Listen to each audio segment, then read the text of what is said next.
สวัสดียามแมลงน้องมนาตัวสูงคนสวยมาแล้วรายงานพี่น้องอันนี้ไม่ได้นึ่งข้าวนะคะทุกคนนึ่งปลาทำห่อหมกปลาใส่วุ้นเส้นนะคะทุกคนนะอย่าลืมมาแวะกินแวะชิมนำกันนะจ๊ะอย่าแวะด่าอะไรเด้อจ้าแวะชิมอาหารอร่อยน้ำเซาเราเบาอีสานน้องมนาต้นน้อยเบาเผ็ดสาวม้วนเด้อพี่น้องเวลาเบาเผ็ดเราอธิบายยังก็เบาไปเธอทิพย์เธอแดนไหลไปเรื่อยบัดเวลาจุเพิ่นคอมเมนต์นะอันใส่ไล่ไปเรื่อยบ่ได้ขึ้นจักรู้จริงบ่รู้จริงเบาไปเธอทิพย์ทั่วแดนพี่น้องคนเราอยากพูดว่าคอมเมนต์หาเถื่อค่ะกับเรื่องเป็นหนีบ่เป็นหนีจ้าเป็นเดือดร้อนนี่ยังป้านชีใส่ให้เฮาแปลว่าทีไม่เห็นเป็นดราม่าเลยหนีก็ไม่หนีเจ้าของเอามาเป็นดราม่าเป็นไงแหละมึงกลัวยังก็กลัวเข้ามาทวงนี่หุขี่นี่กลัวตายแล้วมาทวงหนีกูนะทำไมไม่ด่าเขาตรงๆเอากูบริพิษกันสิไปด่าเห็นอย่างเป็นบ้าติสู้เอาเองเองเบิดพยายามยักเยียดความบดีใส่กูเองสู้พี่บ้าเองเขาถามเรื่องหนึ่งก็ตอบเรื่องหนึ่งกูสิตอบเรื่องยังมันก็สิทธิ์ของกูสิทธิ์ของครอบครัวฉันอยากตอบเป็นแต่ก็เรื่องของฉันไม่อยากตอบมันก็เรื่องของฉันสู้ไม่มีสิทธิ์วิสิบอกไว้หายสู้ว่ามีสิทธิ์สู้สิมาคอมเมนต์แบบนั้นก็แล้วแต่กูกับสิบอกแบบนั้นก็แล้วแต่กูให้สู้อิสระอยู่แล้วสู้จะคอมเมนต์จะครอบครัวยังกูให้สู้อิสระต่อไปนี่แล้วกูกับเวลากูออกมาปกป้องตัวเองกูกับอิสระของกูเองถึงพอได้สิว่าถ้าไม่อยากให้เขาเมนไม่อยากให้กันนะไม่ต้องเฮ็ดคลิปคนเบิ่งกูมันก็บริมิตรสู่คนดีๆที่เขาเบิ่งเขาอยากให้กำลังใจพวกกูก็เยอะแยะมันไม่ได้เกี่ยวกันกับว่ามีแต่พวกบดีมาเบิ่งคนดีๆที่เขาเข้าใจกูมันก็มีหรือดีบดีบางคนเขากะเบิ่งไปอีนี่มึงสิไปในรูปแบบใดเขากะเบิ่งบางคนก็กับบริวารที่บางดีตลอดบางคนเขากะเบิ่งอันใดมันบดีเขาก็บ่ยุ่งบางคนก็ได้เขาก็บ่ได้หักบางคนที่เขาเบิ่งแล้วเขาบ่ได้เว้าใส่บ่ได้ด่าเขาก็บ่ได้หักเขาบ่ได้หักแต่เขาก็เบิ่งเหมือนซั่นจ้ะคนเฮามันมีหลายรูปแบบบางคนเบิ่งเพราะสร้างเพราะอยากจับผิดบางคนเบิ่งเพราะกูก็บ่ได้หักมึงแต่กูก็อยากเบิ่งมึงก็มีบางคนเบิ่งเพราะว่าคอยหักเจ้าคอยอันนั้นอันนี้ก็มีคนเฮามันมีหลายรูปแบบจ้าท่านผู้ชมมันเป็นชิมาบอกไม่พอใจปิดช่องไปเลยไม่ต้องมาหากินในโซเชียลรับไม่ได้มันเป็นหน้าที่ของเขาเหตุหน้าใดออกมาเขาก็ว่าแนวนั้นเหตุหน้าใดเขาก็บ่ได้เหตุให้เจ้าเดือดร้อนหรอวะเขาไม่ได้ทำความเดือดร้อนให้กับเจ้าหรอวะบัดที่เจ้าเด้ถือคนด่ายิ่งดินแผลอันนี้ว่าพูดคอมเมนต์นะพี่น้องเวลาบอกเขาสอนเขาบอกเขาตอบขึ้นนี่ดิ้นกลับคืนมาทันทีเลยว่าซันซะนั่นแหละคนนั่นแหละมนุษย์ขี้เหม็นถึงบอกแล้วมนุษย์ขี้เหม็นถ้าไม่เจอกับตัวไม่รู้สึกขนาดคอยเว้าลอยเขาไม่ได้สื่อภัยกันยังเดือดร้อนกันเป็นแถวอันนี้ชุดเจ้าเจาะจงคอยได้ด่าคอยเจาะจงเลยบ่ให้คอยเดือดร้อนได้ยังไงถามแน่ไม่ให้เดือดร้อนได้ยังไงอันนี้ฉันด่าลอยไม่รู้ด่าใครด่าคนคอมเมนต์เอาใครคอมเมนต์รู้จักชื่อเขาไม่รู้จักค่ะรู้จักใครทั้งนั้นนอกจากเพื่อนใน Facebook รู้ก็ไม่กี่คนถ้าสิลูกก็สิลูกแต่ว่าคนใดคอมเมนต์ให้กำลังใจเดิมขอยกับพ่อลูกนี่เราให้กำลังใจเขาดีเนาะขอบคุณเพิ่นหลายๆแค่นั้นเองพี่น้องมันสิมาว่าอันนั้นบ่พอใจกับปิดช่องไปคำกับปิดช่องคำกับปิดช่องโอ้ยถ้ากูปิดช่องไปนะสู้ตายว่าจันจ้ะบ่มีมองทำมาหาแดกบ่มีมองคนโอนเงินให้แดกถ้ากูปิดเบิดเลย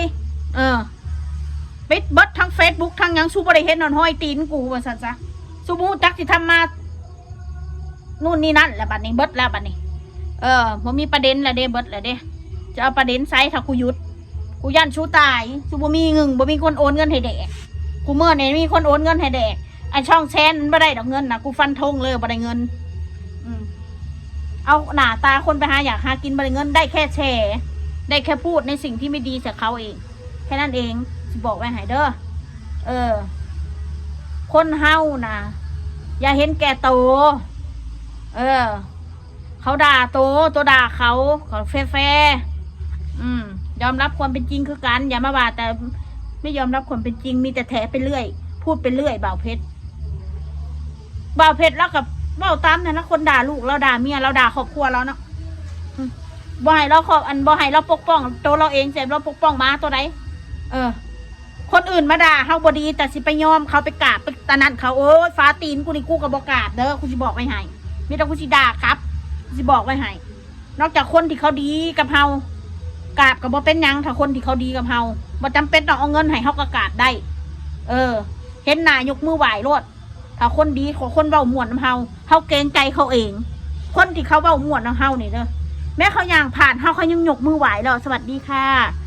สบายดีจ้า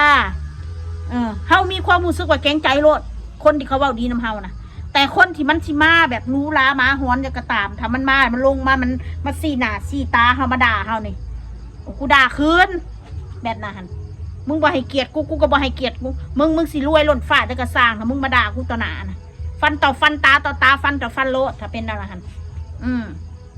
คนเฮานะการมีมารยาทคำเว้าคำจานะการเอิ้นคนอีนี่ก็ยังบ่สมควรแล้วสิบอกไว้ให้คนบ่ฮู้จักกันนะง่ายมาทางพี่น้องที่นี่เสียงเพลงก็ดังเลยเขาจะเปิดเพลงกำลังเว้าคือเว้าแหละคนบ่ให้เกียรติเฮาสิไปให้เกียรติมันมึงสิมาหัวงอกหัวดำกูทอนเบิดคนเฮามันก็ต้องเอาใจเขาใส่ใจเราตัวเองว่าบ่ม่วนอยากให้เขาเว้าม่วนน้ำโต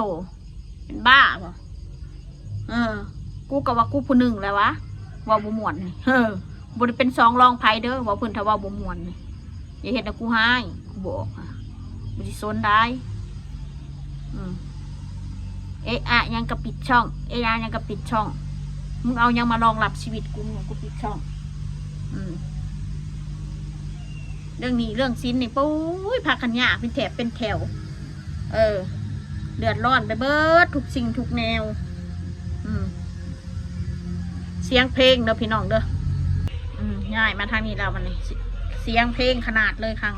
อยู่คนครัวนะพี่น้องพญายเพชรคนสิบอกเจ้าเด้อถ้ามีผู้ใดเอิ้นจะบักเจ้าก็เอิ้นมันอีรถ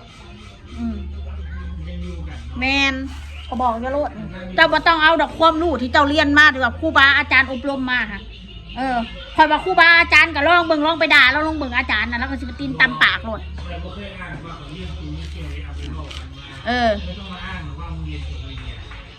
เขาบ่ได้อ้างมิตรซูแล้วเบาเองเขาบ่ได้อ้างเฮ้ยแบ่เอาบุกกับมันบุกเล่าป่ะนี่เขาบ่ได้อ้างดอกแต่เรื่องบางเรื่องมันกัดสิเอาความรู้มาใส่กับพวกสันดานต่ำมามันใส่บ่ได้พี่น้องแม่ตัวนี้จักคุณได้เป็นเจ้าของเนาะมาแบบไรไปแบบนั้นสมัยนี่บ่มีดอกผู้น้อยผู้ใหญ่สมัยบ่คือตะกี้นะตะกี้นี่ยอมรับอยู่อายุรุ่นเดียวก็เล่นน้ำกันเขาบ่เล่นแบบว่าเด็กน้อยเล่นน้ำผู้ใหญ่ผู้ใหญ่เล่นน้ำเด็กน้อยคู่มือนี่เด็กน้อยเล่นน้ำผู้ใหญ่ผู้ใหญ่เล่นน้ำเด็กน้อยคู่มือนี่เป็นอันนั้นมึงทอนงอกกูทอนคืนหน่อยสันซะมึงอีมาอีกับบักมาบักกับสมัยนี่ค่ะสมัยนี่มันทันกันแล้วพี่น้องก็แม่นเลยให้เกียรติกันคนเฮานะบ่มีผู้ใดดอกกันบ่มักกันคำมวนนะทุกคนมักคำมวนแล้วก็บ่มีผู้ใดอยากให้คนอื่นมาสั่งจะคล้องบ่มีในโลกไปทุกคนอยากให้คนหักทุกคนขาดความอบอุ่นเบิดทุกคนมีปมด้อยเบิดล้วนแต่ว่าสิแสดงออกหรือบ่แสดงออกแค่นั้นเองคือข่อยถามว่าข่อยมีปมด้อยบ่ข่อยก็มีแต่ข่อยก็บ่เว้ามันเป็นปมด้อยของตัวเองก็ต้องเว้าดอกทุกคนมันมีปัญหาทางจิตทางใจมีปัญหาเบิดทางครอบครัวไอ้น้องพิษกันพ่อแม่พิษกันลูกพิษกับแม่พิษกับลูกมีเนี่ยลูกไปนี่นี่เบิดพ่อบ่ถือกับลูกบ่ถือกับพ่อมันบ่ได้มีแต่ครอบครัวกูดอกคนอื่นนะครอบครัวคนอื่นน่ะก็ยิ่งแย่กว่ากูสู้กับบ่เห็นดอกคนบางเถื่อเขาบ่ได้เฮ็ดโซเชียลครอบครัวที่เขาแย่ๆนะเพียงแต่ครอบครัวกูมียังกระถ่ายทอดกินข้าวกระถ่ายให้เบิ่งยังบ่ได้ถ่ายแต่ตอนเข้าห้องน้ำแค่นั้นเองตอนอาบน้ำอันนี้มีอะไรก็ถ่ายทอดถ้าพ่อมึงถ่ายทอดให้เขาดูไงเขาเลยด่าไงก็ชีวิตบ้านๆชีวิตไม่ได้แต่งเติมอีกอย่าง มีหยังก็เฮ็ดไป มีกินก็เฮ็ดกินบ่มีแล้วก็แล้วไปบ่มีเวียกก็มานั่งป้อยกันอยู่นี่แหละว่ากูว่ามึงเป็นบ้าที่มาเถียงกับคอมเมนต์น่ะคนได้เม้นบ่แม่นหมา คนได้เม้นน่ะออกจากหัวสมองนั้นยังเม้นได้แม่นบ่หัวสมองสั่งนิ้วมือมาน่ะกดแม่นบ่อันเห็นว่าเม้นด่าเขาน่ะเอาบ่เว้าได้คนเม้นดีๆน่ะขอบคุณหลายๆพี่น้องเอ้ยไอ้พวกคอมเมนต์เหี้ยๆนะมันออกจากสมองมากับพิมพ์บัดนี้พวกมันมีความรู้นะเขียนหนังสือเป็นหนึ่งแสดงว่าได้เรียนหนังสือแม่นบ่คือกูไปเรียนกูยังพิมพ์ได้กูก็บ่เก่งดอกแต่กูพิมพ์ได้อ่านได้อยู่บางทีอาจจะอ่านแตกแน่บ่แตกแน่กูก็ห่วยก็เพราะเข้าใจไปก็แค่นั้นแหละเพราะว่าพี่น้องซ้ำนี่แหละเด้อไปเบิ่งมุกปลาของมันสิใหม่หมอแล้ว